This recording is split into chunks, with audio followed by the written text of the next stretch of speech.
सोय सुद्धा काही वेळात या मोर्चाच्या ठिकाणी पोहोचेल। ज्या ठिकाणी मोर्चा सुरू होतो, ज्या ठिकाणी मोर्चा निघतो त्या ठिकाणी त्या सत्तेच्या मोर्चासाठी राष्ट्रवादी काँग्रेसचे नेते महेश तपासे सुद्धा आज आंदोलनासाठी सहभागी झाले। सर, आज मोर्चा होतोय, सत्तेचा मोर्चा। सत्तेचा मोर्चा आहे, वोट चोरीच्या विरोधात मोर्चा आहे, बोनाफाईड जो वोटर आहे त्याच्या संरक्षणाच्या संदर्भात हा मोर्चा आहे। आज संबंध ठाणे जिल्हा आपण पाहिला असेल, आमचा सगळा महाविकास आघाडीचा संबंध ठाणे जिल्हा इथे अवतरलेला आहे आणि आम्ही ह्या सरकारला, जी वोट चोरी करून आलेले सरकार आहे, त्याला सळू पळू करून केल्याशिवाय राहणार नाही। उद्याची नगरपालिका, जिल्हा परिषद, पंचायत समिती, महापालिका ही वोट चोरीच्या आधारावर न होता डॉक्टर बाबासाहेब आंबेडकरांनी जे संविधान दिलंय, जे सत्तेचं संविधान आहे, त्याच्या अनुकूल झालं पाहिजे ही आमची मागणी आहे।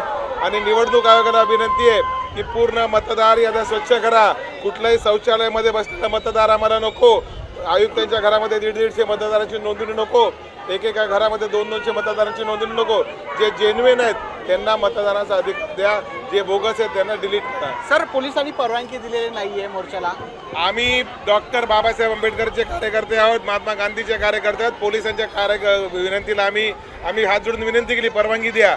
परंतु ह्या लोकशाहीने आम्हाला अधिकार दिला आहे की जर सरकारमध्ये चुकीचं चालत असेल तर सरकारचं।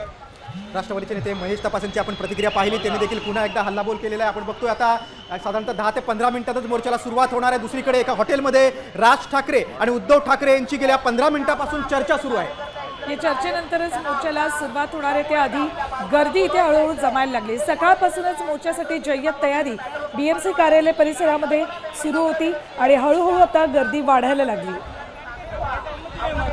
फॅशन स्ट्रीट परिसरातली दृश्य प्रचंड मोठ्या प्रमाणात राज्यभरातनं या महाविकास आघाडीतल्या प्रत्येक घटक पक्षाचे कार्यकर्ते आणि सर्वसामान्य नागरिक सुद्धा या मोर्चात सहभागी होण्यासाठी म्हणून निवडणूक आयोगाचा निषेध करण्यासाठी म्हणून दाखल झाले। अगदी बरोबर। आणि संविधान जपा, लोकशाही वाचवा असे हातात फलक घेऊन अनेक कार्यकर्ते या मोर्चात सहभागी झालेले आहेत। थोड्याच वेळात आता महाविकास आघाडी मनसेच्या या मोर्चाला सुरुवात होणार आहे। वेगवेगळी वेशभूषा, वेगवेगळ्या आशयाचे बॅनर हातात घेऊन कार्यकर्ते या मोर्चात सहभागी झालेत। काही वेळापूर्वी यमराजाच्या वेशभूषेत एक कार्यकर्ता सुद्धा या मोर्चात सहभागी झाल्याचं आपण पाहिलं। आता isakal.com आहे देशातील नंबर 1 ची मराठी न्यूज वेबसाईट। प्रत्येक अपडेटसाठी isakal.com ला नक्की भेट द्या।